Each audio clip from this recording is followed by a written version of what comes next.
Good afternoon, everyone, especially to our professor, Dr. Well Olivar. This afternoon, I'm going to report about Introduction to Personal Philosophy of Education. So here is the definition and importance of having a personal philosophy of education. A personal philosophy of education is a reflective statement that outlines an individual's beliefs, values, and principles about teaching, learning, students, and the purpose of education. So it means a personal philosophy of education is a brief reflection that explains what someone believes about teaching, learning, students, and the purpose of schooling. It guides how they make decisions in the classroom and shapes their approach to education.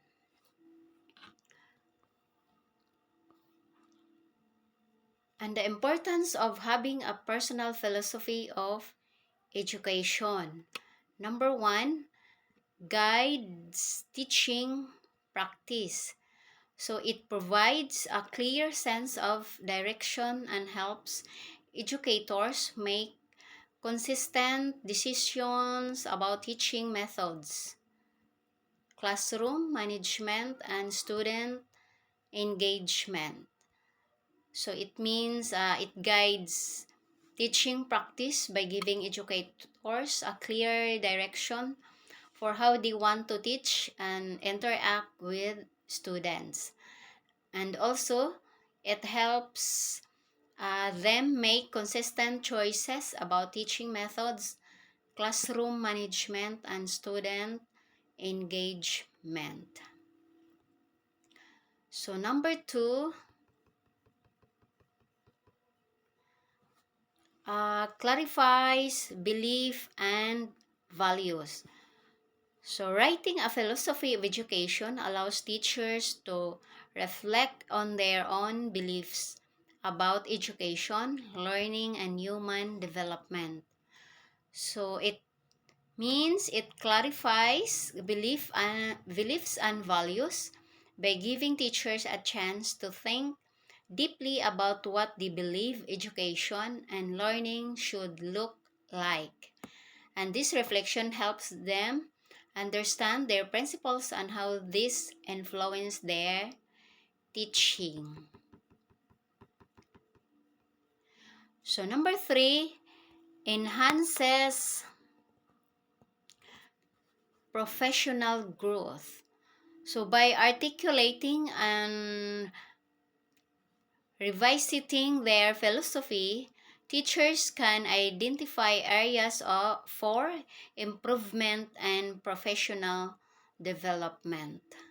So it means that it enhances professional growth by encouraging teachers to regularly reflect on their beliefs and teaching practices.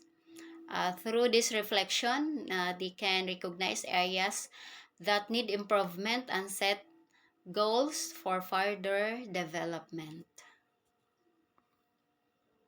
So number four, improves student learning. A well-defined philosophy helps teachers create a learning environment that aligns with their educational goals and supports diverse learners. So it means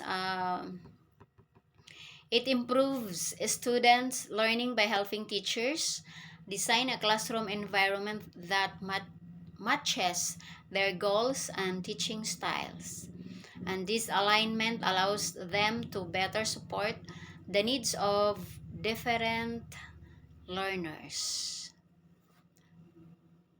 So number five is supports communication. So it helps teachers explain their approach to the education to students, parents, and colleagues, fostering trust and collaboration.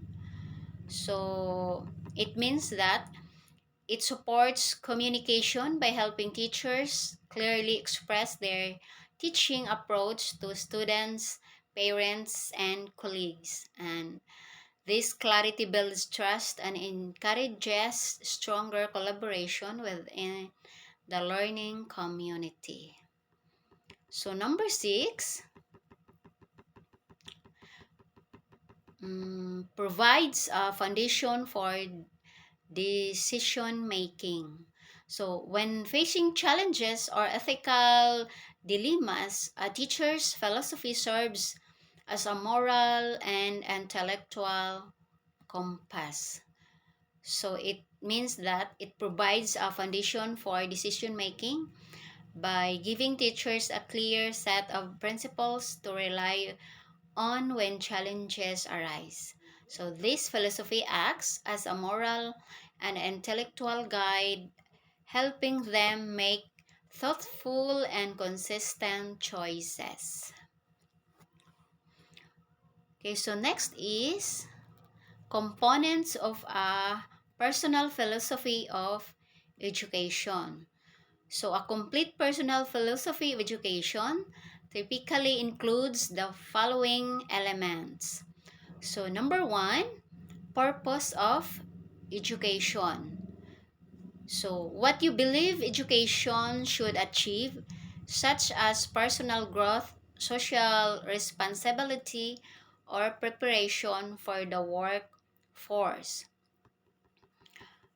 So, it means that the purpose of education refers to what you believe students should gain from learning, such as personal development, social responsibility, or career preparation. So it reflects the larger goals that guide teaching and shape the learning experience. So number two is role of the teacher. How you see yourself as an educator, a facilitator, guide, mentor, or authority figure. So the role of a teacher describes how you view your position in the classroom, whether as a facilitator, guide, mentor, or authority figure. So this perspective shapes how you interact with students and support their learning. So number three is the role of the learner. Your view of students as active participants, creators of knowledge, or recipients of instruction. So it means that the role of the learner reflects how you see students in the learning process, whether as active participants, co-creators of knowledge, or passive recipients of instruction. So this view influences how you design lessons and engage students in their own learning. So number four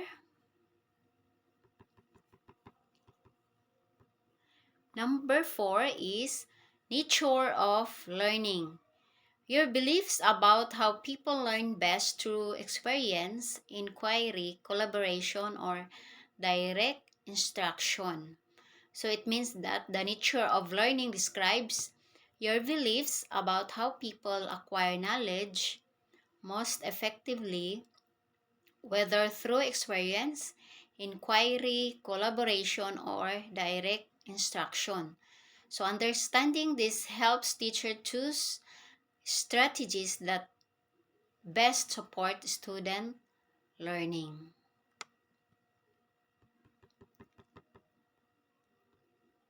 So number five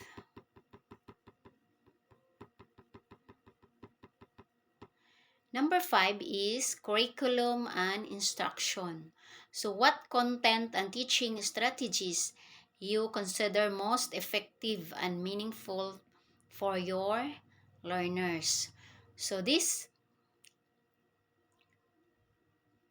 So it means that curriculum and instruction refer to the content you teach and the methods you use to deliver it in ways that are meaningful and effective for your students.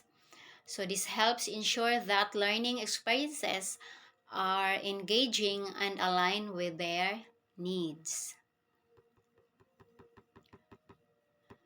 So number 7 is I6 rather.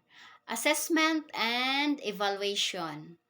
Your perspective on how student learning should be measured through test projects, portfolios, or observation.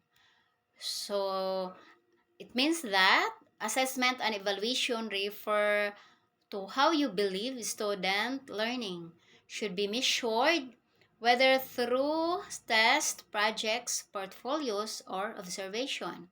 So this perspective guides how you track progress and provide feedback to support growth. So number seven is classroom environment. So the kind of learning atmosphere you strive to create, inclusive, respectful, engaging, and safe. So it means the classroom environment describes the type of learning atmosphere you aim to create, such as one that is inclusive, respectful, engaging, and safe. This environment shapes how students feel, interact, and participate in learning. And the last component of a personal philosophy of education is values and ethics. So the moral principles that guide your teaching: fairness, empathy, respect, and integrity. So it means that values and ethics refer to the moral principles such as fairness, empathy, and respect and integrity that guide our teaching. So they influence our decisions, interactions, and how you model behavior for students. So that's all about components of personal philosophy of education.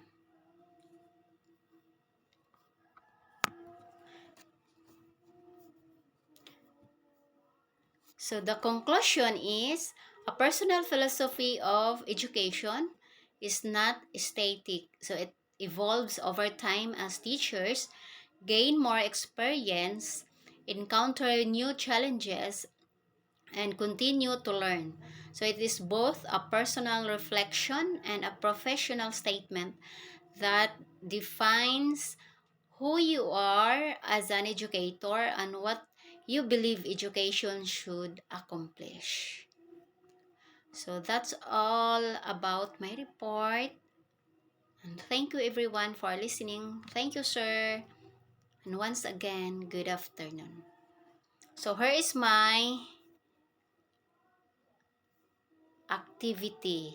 So only 2 questions.